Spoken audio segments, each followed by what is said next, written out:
Do të eci me një zhvillim të ndodhur vetëm pak momente më përpara. Një 18 vjeçar në shkollën e mesme Shote Galica në Fushkruj u godit me thik në qaf nga shoku i shkollës. Ngjarja sipas policisë ndodhi rreth orës 10:45 minuta pas një sherrri që dy të rinjt kanë pasur me njëri tjetrin në oborin e shkollës.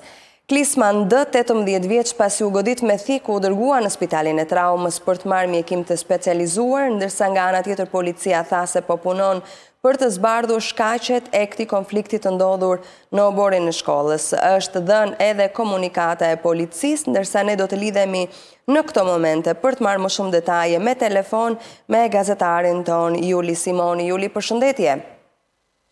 Jo, përshëndetje. Lina, në fakt bëhet fjalë për një ngjarje e cila ka ndodhur pikërisht në Fushkruj, siç e thatë edhe ju, në shkollën në fjalë ku ka mbetur i plagosur një person nxënës së shkollës, duke ju referuar pra edhe asaj çfarë thot policia. Plagosja ka ndodhur me thik në gjimnazin Shot Galica, ku ka pasur një sherr mes dy nxënësve të kësaj shkolle. Gjatë konfliktit, Klisman D, 18 vjeç, u godit me thik nga një bashkëpunëtar i tij.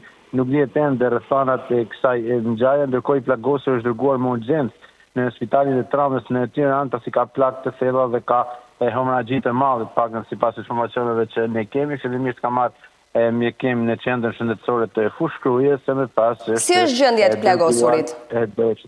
Paktën nga informacionet që kemi, ndodhet në gjendje të rëndë për jetën, po i nënshtrohet një ndërhyrje kirurgjikale pikërisht në spitalin e traumës në Tiranë, dhe le të shpresojmë që diçka tjetër të dalë me sukses, ndërsa policia po vjen hetimet për zbardhjen e plotë të rrethanave të këtij konflikti, duke ju referuar se tashmë janë shoqëruar dhe po merren në pyetje nxënës shkollës, po edhe stafi pedagogjik i shkollës përfshirë edhe rojën për të dalë edhe me një konkluzion përfundimtar mbi atë çfarë ka ndodhur pikërisht në gjimnazin e Fushkrujës. Normalisht një ngjarje e rëndë që ka ndodhur pikërisht në oborin e kësaj shkolle, dhe është mjaft problematike fakti se nxënësit janë që janë të armatosur.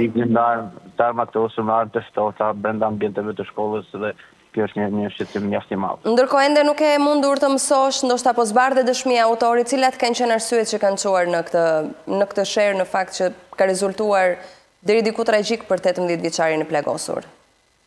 Në fakt ka qenë një konflikt i çastit, pak nga informacionet që ne kemi, por që pritet që merret dëshmia e autorit të kësaj plagosje për të zbardhur atë çfarë ka ndodhur, por edhe personave të tjerë, të cilët mund të kenë ndjenjë rreth ngjarjes. Normalisht ka patur nxënës të shkollës në ambientet e jashtëm, por edhe mësues të cilët janë shoqëruar dhe po i merret dëshmia e tyre për të zbardhur gjithë dinamikën e kësaj ngjarje që çoi në plagosjen me thik të 18 vjeçarit. Mirë, Juli, të falenderoj për informacionet e përcjella. Faleminderit.